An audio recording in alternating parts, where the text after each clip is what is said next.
사도신경으로 신앙 고백하시겠습니다. 나는 전능하신 아버지 하나님 전지의 창조주를 믿습니다. 나는 그의 유일하신 아들 우리 주 예수 그리스도를 믿습니다. 그는 성령으로 잉태되어 동정녀 마리아에게서 나시고 본디오 빌라도에게 고난을 받아 십자가에 못 박혀 죽으시고 장사된 지 사흘 만에 죽은 자 가운데서 다시 살아나셨으며 하늘에 오르시어 전능하신 아버지 하나님 우편에 앉아 계시다가 거기로부터 살아있는 자와 죽은 자를 심판하러 오십니다. 나는 성령을 믿으며 거룩한 공교회와 성도의 교제와 죄를 용서받는 것과 몸의 부활과 영생을 믿습니다. 아멘. 찬송가 213장 찬양하겠습니다. 그리고 오늘 우리에게 주신 하나님의 말씀은 출애굽기 24장 1절부터 18절 마지막 절까지 보겠습니다. 함께 봉독하겠습니다. 또 모세에게 이르시되 너는 아론과 나답과 아비후와 이스라엘 장로 70명과 함께 여호와께로 올라와 멀리서 경배하고 너 모세만 여호와께 가까이 나아오고 그들은 가까이 나아오지 말며 백성은 너와 함께 올라오지 말지니라. 모세가 와서 여호와의 모든 말씀과 그의 모든 율례를 백성에게 전하며 그들이 한 소리로 응답하여 이르되 여호와께서 말씀하신 모든 것을 우리가 준행하리이다. 모세가 여호와의 모든 말씀을 기록하고 이른 아침에 일어나 산 아래에 제단을 쌓고 이스라엘 12지파대로 12기둥을 세우고 이스라엘 자손의 청년들을 보내어 여호와께 서로 번제와 화목제를 드리게 하고 모세가 피를 가지고 반은 여러 양푼에 담고 반은 제단에 뿌리고 언약서를 가져다가 백성에게 낭독하여 듣게 하니 그들이 이르되 여호와의 모든 말씀을 우리가 준행하리이다. 모세가 그 피를 가지고 백성에게 뿌리며 이르되 이는 여호와께서 이 모든 말씀에 대하여 너희와 세우신 언약의 피니라. 모세와 아론과 나답과 아비후와 이스라엘 장로 70인이 올라가서 이스라엘의 하나님을 보니 그의 발 아래에는 정옥을 편 듯하고 하늘같이 청명하더라. 하나님이 이스라엘 자손들의 존귀한 자들에게 손을 대지 아니하셨고 그들은 하나님을 뵙고 먹고 마셨더라. 여호와께서 모세에게 이르시되 너는 산에 올라 내게로 와서 거기 있으라. 내가 그들을 가르치도록 내가 율법과 계명을 친히 기록한 돌판을 내게 주리라. 모세가 그의 부하 여호수아와 함께 일어나 모세가 하나님의 산으로 올라가며 장로들에게 이르되 너희는 여기서 우리가 너희에게로 돌아오기까지 기다리라. 아론과 훌이 너희와 함께 하리니 무릇 일이 있는 자는 그들에게로 나아갈지니라 하고 모세가 산에 오르매 구름이 산을 가리며 여호와의 영광이 신의 산 위에 머무르고 구름이 엿새 동안 산을 가리더니 일곱째 날에 여호와께서 구름 가운데서 모세를 부르시니라. 산 위에 여호와의 영광이 이스라엘 자손의 눈에 맹렬한 불같이 보였고 모세는 구름 속으로 들어가서 산 위에 올랐으며 모세가 40년을 산에 있으니라. 아멘. 이 새벽 교회 여러분들을 사랑하고 축복합니다. 새벽에 하나님께서 돕는다고 했습니다. 새벽에 기도하십시오. 기도할 때에 놀라운 은혜가 여러분들 삶 가운데 나타날 줄로 믿습니다. 깨어서 기도하라고 했습니다. 깨어있는 여러분들의 모든 모습이 되어지기를 주님의 이름으로 축복합니다. 시내산에서 십계명과 언약법전이라 불리는 율법을 주신 하나님은 이제 오늘 본문 말씀에서 이스라엘 백성들과 언약을 체결하십니다. 1절에 보면 하나님께서는 모세에게 명하시기를 아론과 그의 아들들인 나답과 아비후 그리고 이스라엘의 장로 70인과 함께 여호와께로 올라와 멀리서 경배하라고 하십니다. 그리고 모세만 가까이 나오게 하셔서 하나님의 모든 말씀과 그의 모든 율례를 백성에게 전하라고 하십니다. 3절에 이렇게 말합니다. 모세가 와서 여호와의 모든 말씀과 그의 모든 율례를 백성에게 전하며 그들이 한 소리로 응답하여 이르되 여호와께서 말씀하신 모든 것을 우리가 준행하리이다 했습니다. 모세가 여호와의 말씀을 백성들에게 전하자. 그들은 한 소리로 여호와께서 말씀하신 모든 것을 우리가 준행하리이다. 이렇게 응답합니다. 그래서 이제 하나님과 이스라엘 백성들 사이에 언약을 체결합니다. 4절에 보면 모세는 하나님의 모든 말씀을 기록하고 이른 아침에 일어나 산 아래에 제단을 쌓습니다. 그리고 이스라엘 12지파대로 12기둥을 세웁니다. 제단은 하나님을 상징하고 12기둥은 이스라엘을 상징하는 것입니다. 그 후에 청년들을 보내서 하나님께 서로 번제와 화목제를 드리게 합니다. 속죄와 화목이 일어난 것입니다.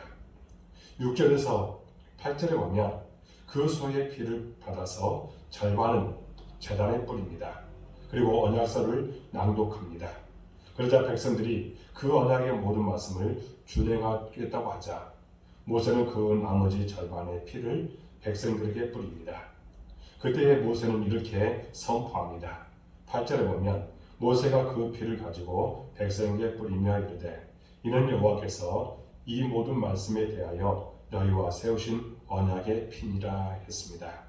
모세는 희생의 피를 받아서 반은 제단에 뿌리고 반은 백성에게 뿌림으로 이 언약이 하나님과 이스라엘 사이에 피로 맺은 언약임을 선포했습니다. 언약의 피는 언약의 관계를 맺게 해주는 피입니다. 곧 그 관계를 인치는 피라고 할 수 있습니다. 여러분, 피가 뿌려지면 그곳에 새로운 생명의 교제가 나타납니다. 피를 드리는 자를 하나님께서 받으시고 그의 죄를 용서하십니다. 왜냐하면 하나님께서는 그 피의 헌신, 생명의 헌신에서 그들을 받으시고 그들에게 생명의 교제를 주시기로 하셨기 때문입니다.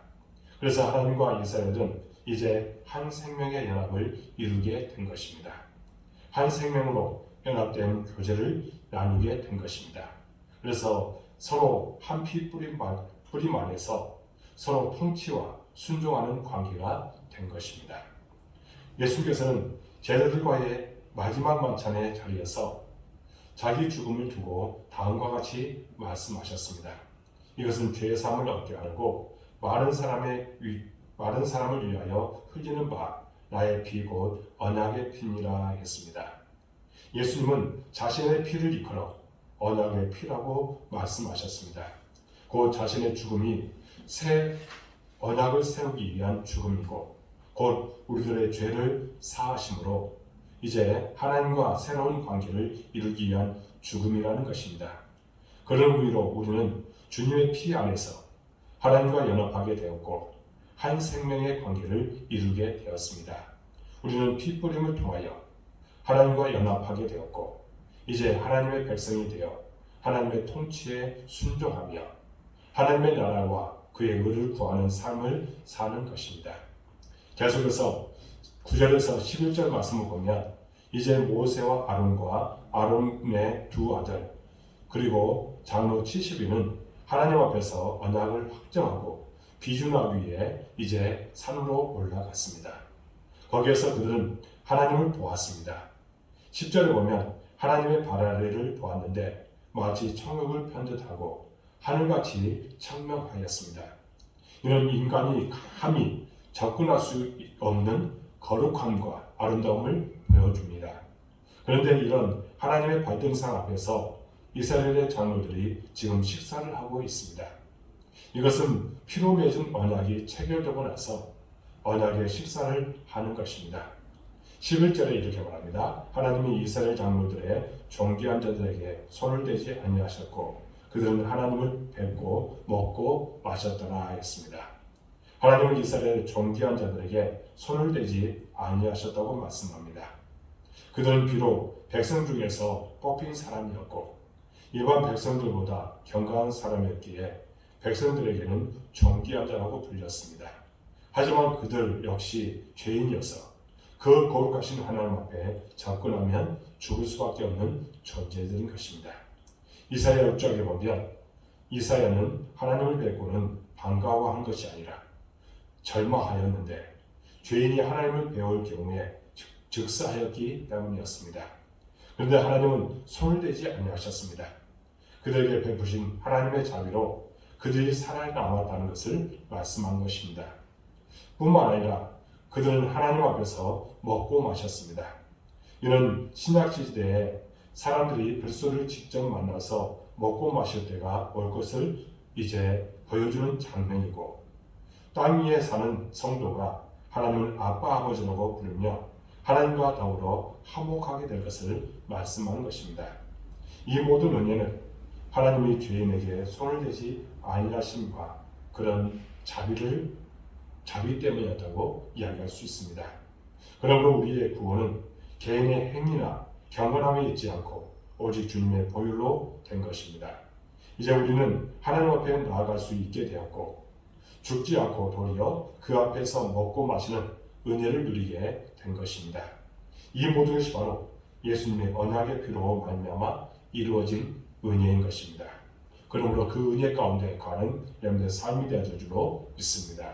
12절을 보면 이제 언약식을 마친 후 하나님은 모세로 하여금 백성들을 가르치려고 율법과 계명을 친히 기록한 돌판을 주시려고 합니다. 이는 계약 증서를 주시겠다는 것입니다. 모세가 장로들에게 아론과 훌이 함께 하도록 하며 이제 기다리도록 하고, 산에 오르자 구름이 산을 가리며 여호와의 영광이 시내산 위에 머무르고 구름이 엿새 동안 산을 가리더니 일곱째 날에 여호와께서 구름 가운데서 모세를 부르십니다. 이때 산 위에 여호와의 영광이 이제 이스라엘의 자손의 눈에 맹렬한 불같이 보였고, 모세는 구름 속으로 들어가서 산 위에 올라 40일 40야를 산에 있었다고 말합니다. 그러면 여기에 40일 40야는 무슨 의미가 있습니까? 하나님은 왜 모세를 산 위에 40일 동안이나 머물게 하셨을까요? 십계명을 돌판에 새겨 주시느라 이렇게 오랜 시간이 필요했던 것일까요? 이 40일은 성경에서 항상 중요한 의미를 가집니다. 하나님께서 새로운 일을 준비하시는 기간입니다. 노아 시대에는 심판의 홍수를 40일 40야 퍼부어서 죄악이 관영한 세상을 정리하셨고, 여호수아와 갈렙이 가나안 땅을 탐지한 날도 40일이었고, 이제 열왕기상 19장에 보면 아합에게 쫓겨서 롤렛나무 아래에 숨어서 절망하는 엘리야에게 천사가 나타나 음식을 먹이고 호렙산으로 가라 하셔서 엘리야가 호렙산으로 걸어간 기간도 40주 40일이었다고 이야기합니다. 무엇보다 예수님이 광야에서 밤낮으로 금식하며 기도하신 날도 40일이고, 주님께서 부활하신 후 제자들에게 부활하신 몸을 드러내 보이시고 땅 위에 머무르시던 기간도 40일이었습니다. 이 40일간은 인간의 육체로 말하면 한계점에 도달하는 기간이라 할 수 있습니다. 일반적인 사람은 40일을 굶으면 대부분 죽고 맙니다. 그러나 하나님의 특별한 은혜가 있으면 살아남을 수도 있습니다. 아니, 살아남는 것만이 아니라 하나님을 경험하게 되는 기간이 되고 하나님께서 새 일을 시작하는 출발점도 됩니다. 그래서 우리가 40일 금식 기도를 하는 분들이 있는데, 이는 단순히 인생의 어떤 문제를 해결받기 위해서 하는 것이 아닙니다. 이는 자신을 죽어주고 오직 그리스도가 사는 삶이 되기를 간절히 바라는 믿음으로만 가능한 것입니다. 모세는 호렙산에서 40일 동안 하나님과 교제하며 자신은 이제 죽고 하나님의 뜻대로 이스라엘을 인도할 힘과 능력을 얻었을 것입니다. 오늘 우리도 마찬가지입니다. 우리가 진정 하나님이 주신 사명을 감당하고자 한다면 하나님과 깊은 교제를 누려야 합니다. 그래서 나는 죽고 그리스도가 사는 것입니다. 그래서 우리가 늘 기도와 말씀을 강조하는 것이 여기에 있는 것입니다. 그러므로 오늘 하나님과 언약을 맺어 하나님의 거룩한 백성으로 세움받는 이스라엘 백성들의 모습을 통해서 오늘 예수님의 십자가 보혈, 그 언약의 피로 말미암아 구원받아 하나님의 자녀가 된 은혜를 기억하며 이제 더욱 하나님 앞에 나아가기를 힘쓰는 저와 여러분들이 되어야 될 줄로 믿습니다. 그래서 이제 나는 죽고 그리스도가 내 안에 살아계심으로 하나님이 주신 사명, 하나님의 하나님의 나라와 그의 의를 구하는 삶을 살아가는 저와 여러분들의 모든 모습이 되어지기를 주님으로 축복합니다. 기도하겠습니다. 하나님 아버지 감사합니다. 오늘 우리는 하나님의 말씀에 준행하겠다고 고백하는 시간이 되도록 인도해 주옵소서. 구별된 삶을 살아가도록 인도해 주시고 이제 나는 죽고 그리스도가 내 안에 살아계심으로 하나님이 주신 사명, 하나님의 나라와 그의 의를 구하는 삶을 사는 저의 모든 삶, 우리 모든 성도들의 삶이 되도록 이끄시고 축복하여 주옵소서. 그런 우리에게 하나님은 복을 내려주시고 놀라운 사랑을 허락하여 주기로 믿습니다. 우리가 날마다 동행해 주기로 믿습니다. 그 믿음으로 오직 하나님만 바라보는 신앙이 되게 하여 주옵소서. 우리 복된 교회를 사랑해 주시고 이곳까지 도와주시니 참으로 감사합니다. 우리에게 비전을 주셨습니다. 또 여러 가지 해야 할 일도 많습니다. 또 이번에 예산을 세웠습니다. 이 모든 것이 다 집행되는데 어려운 것도 도와주시고 하나님께서 채워주심을 날마다 경험토록 도와주옵소서. 하나님 또한 이 시간에 기도합니다. 우리 교회가 더욱더 성장하고 부흥하기를 원합니다. 사람을 보내주시고 동역자를 보내주옵소서. 예배의 동역자, 기도의 동역자, 헌신의 동역자를 보내주시옵소서. 그래서 오직 하나님의 뜻만 나타나고 교회가 성장하고 든든하게 세워져 나가는 교회가 되도록 인도해 주옵소서. 또한 우리 모든 성도들 어느 곳에든지 함께하여 주옵소서. 이 어려운 시기에 정말 일할 수 있음에 감사하고 또 우리에게 주신 은혜에 날마다 감사하면서 하나님께서 주신 모든 일들 잘 감당하도록 힘주시고 은혜 주시고 눈동자같이 지켜주시고 복을 내려 주옵소서. 날마다 하나님께서 함께 하실 때에 이 모든 것을 잘 극복해 나갈 줄로 믿습니다. 이 코로나 팬데믹 시대에 또 오미크론이라고 하는 변이로 인해서 많은 사람들이 불안해하지만 이럴 때일수록 우리는 방역을 철저하면서 하나님을 더욱더 가까이 하고 하나님을 잘 섬기며 하나님의 사람으로 온전케 되어지는 귀한 은혜를 가여 주옵소서. 우리가 계획하고 뜻하는 바들에 하나님께서 반드시 그곳에 역사해 주시고 복을 내어주시고 함께 주심을 믿습니다. 우리는 오직 하나님을 의지하며 나갈 때에 놀라운 기적이 우리 삶 가운데 나타나도록 인도해 주옵소서. 특별히 사업터에 직장에 가정에 하나님의 은혜와 축복이 함께해 주실 줄로 믿습니다. 하나님께서 모든 것을 책임져 주실 줄로 믿습니다. 하나님의 뜻만 나타나도록 인도해 주옵소서. 우리 자녀들 이 땅에서 잘 되기를 원합니다. 우리 자녀들을 기도한 것들 응답되게 하여 주옵소서. 비전이 이루어진 축복을 하여 주옵소서. 하나님의 나라를 위해서 우리 복된 교회를 위해서 귀하게 쓰임받는 아이들로 성장하도록 도와 주옵소서. 날마다 하나님의 은혜가 넘치게 하여 주옵소서. 온라인으로 예사를 깨우는 우리 모든 성도들 기억하여 주옵소서. 복에 복을 하여 주옵소서. 은총을 허락하여 주옵소서. 날마다 하나님의 은혜가 넘치게 해주시고 날마다 하나님만 자랑하고 하나님께 영광 돌리는 심령이 되도록 인도해 주옵소서. 세상 사람들과 더불어 살아갑니다. 그곳에서 그리스도의 향기를 나타내고 소금과 배체가를 잘 감당하여 많은 사람들 주께 인도하는 역할을 감당케 하여 주옵소서. 우리는 복음의 직분의 역할을 잘 감당하는데 부족함들을 이끄시고 축복해 줄 줄로 믿습니다. 때를 얻든지 못 얻든지 오직 주 안에서 복되게 살아가는 우리 모든 성도들 되도록 인도해 주옵소서. 우리는 하나님께서 주신 사명이 있습니다. 그 사명에 따라서 열매 맺는 삶을 서도록 인도해 주옵소서. 날마다 하나님께서 함께 주셨다는 그 고백이 우리 삶 가운데 나타나도록 인도해 주옵소서. 하나님, 임마누엘의 하나님, 능력의 하나님, 권능의 하나님 붙드시고 역사해 주옵소서. 우리는 온 마음을 묻어서 또한 중보하며 기도합니다. 그 중보기도 반드시 응답될 줄로 믿습니다. 또한 종이 하나님을 의지하며 우리 성도를 위해서 간절한 마음으로 기도하며 축복할 때에 그 축복이 반드시 임하게 될 줄로 믿습니다. 모든 것을 주님께 의뢰하고 예수 그리스도의 이름으로 간절히 기도하옵나이다. 아멘. 하늘에 계신 우리 아버지, 아버지의 이름을 거룩하게 하시며 아버지 나라가 오게 하시며 아버지의 뜻이 하늘에서와 같이 땅에서도 이루어지게 하소서. 오늘 우리에게 일용할 것을 주시고 우리가 우리에게 잘못한 사람을 용서해 주는 것 같이 우리를 용서해 주시고 우리를 시험에 빠지지 않게 하시고 악에서 구하소서. 나라와 권능과 영광이 영원히 아버지의 것입니다. 아멘. 이 새벽 여러분들을 사랑하고 축복합니다. 한 10분 정도 간절하게 기도하고 마치시기 바랍니다. 여러분들 모든 기도가 응답될 줄을 믿습니다. 감사합니다. 행복하십시오.